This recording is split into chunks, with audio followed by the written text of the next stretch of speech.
Hello there guys! For this vlog, tingnan nyo yung aking splash na bougainvillea na nakadirect siya sa lupa. Tingnan nyo, ang dami-dami niyang bulaklak.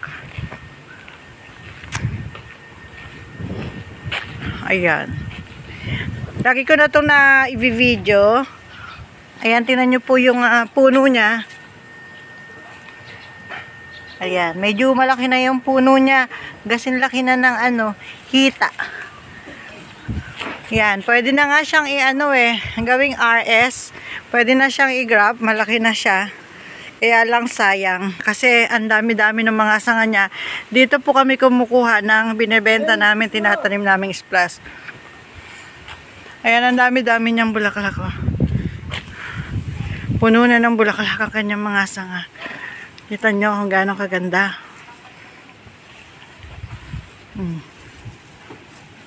Ganyan. Ganyan.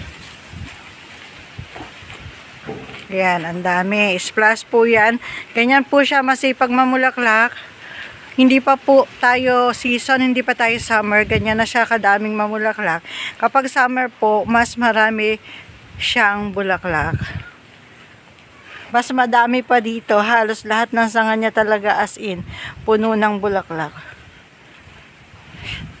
Nag-uulan pa nun dito pero ganyan na siya kung mamulaklak.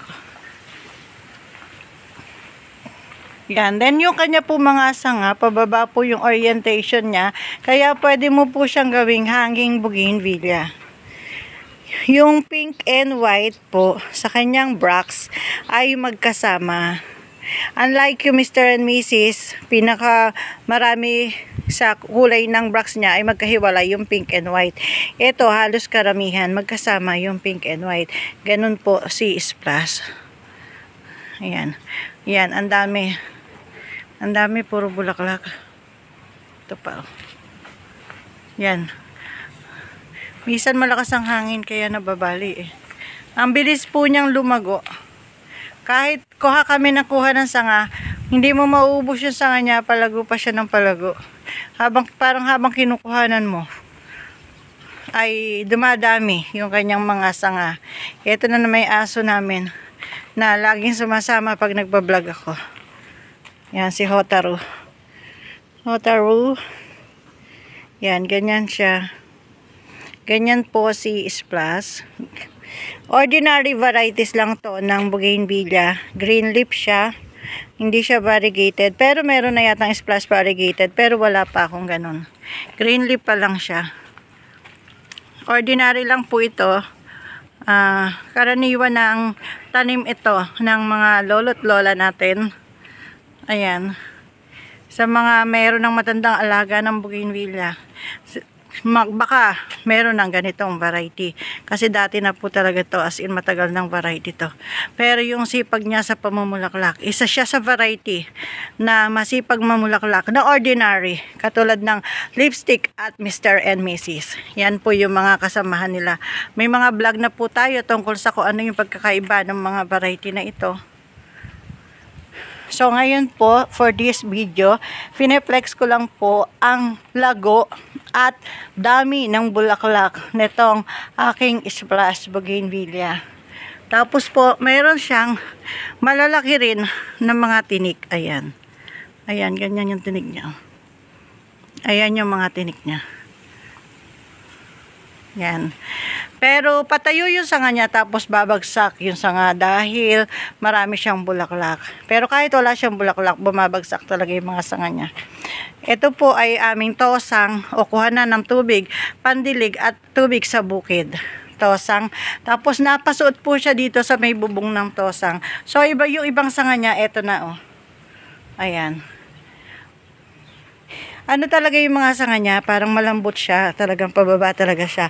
Unlike yung mga variety ng citra na talagang pataas ang variety, ang bagsak ng sanga, ang orientation. Ito talagang pababa ang orientation niya. Kung hindi siya nakatanim sa lupa, kung nasa paso lang siya, maliliit yung mga sanga niya. Kaya lang medyo malaki to kasi nga nakatanim sa lupa. Wild na siya, tsaka matagal na.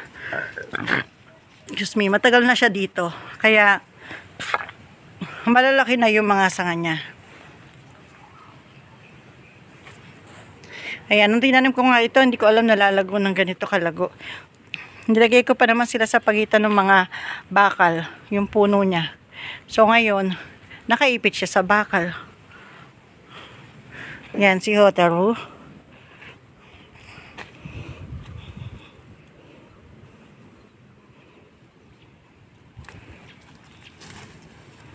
Ayan, ang haba ng sanga niya, oh. Ayan, pero parang all nodes din siya kung mamulaklak. Dahil yung mahabang sanga niya, napupuno ng bulaklak. Ito sample, sa mahabang sanga, napuno ng bulaklak. Tingnan nyo naman, parang bouquet. Bouquet ng flowers.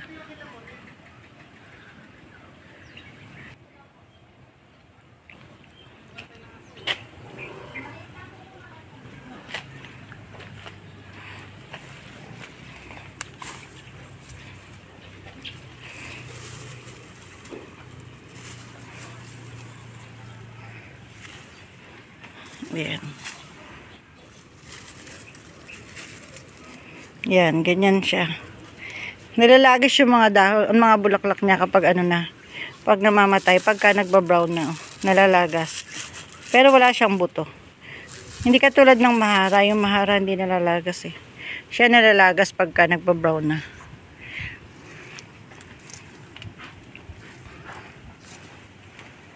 So, ayan si Splash. Ordinary variety, pero must have. Kung talaga nagko-collect kayo ng bougainvillea at ang gusto niyo ibulaklak, si Splash, maganda siyang i-collect.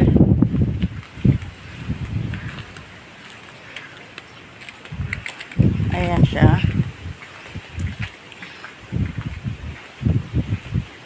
O, diba? Ang daming bulaklak.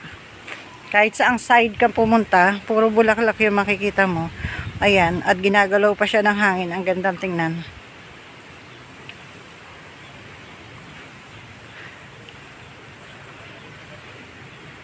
Medyo kailangan mo lang dito maluwang na space. Dahil ano siya, dahil nakatanim nga po siya sa lupa, nagwa-wild yung kanyang mga sanga. Pero kahit nagwa-wild siya, puro bulaklak naman yung mga sanga niya. Walang sayang. Yun nga lang, mas maluwang na space ang kailangan mo. Hindi pwede yung maliit lang yung garden, mapupuno kapag ganitong dinirect mo sa lupa. Pero maganda rin si Splash kung itatanim mo sa paso.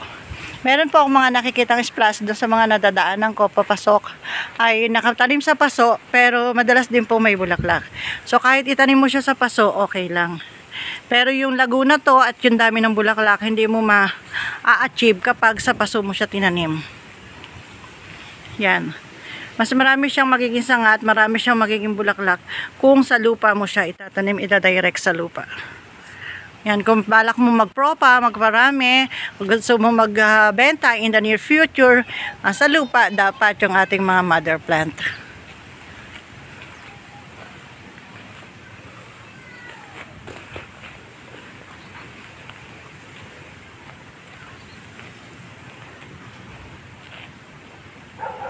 Yan. Okay po, that's all for today's vlog. Thanks for watching. Splash Bougainvillea.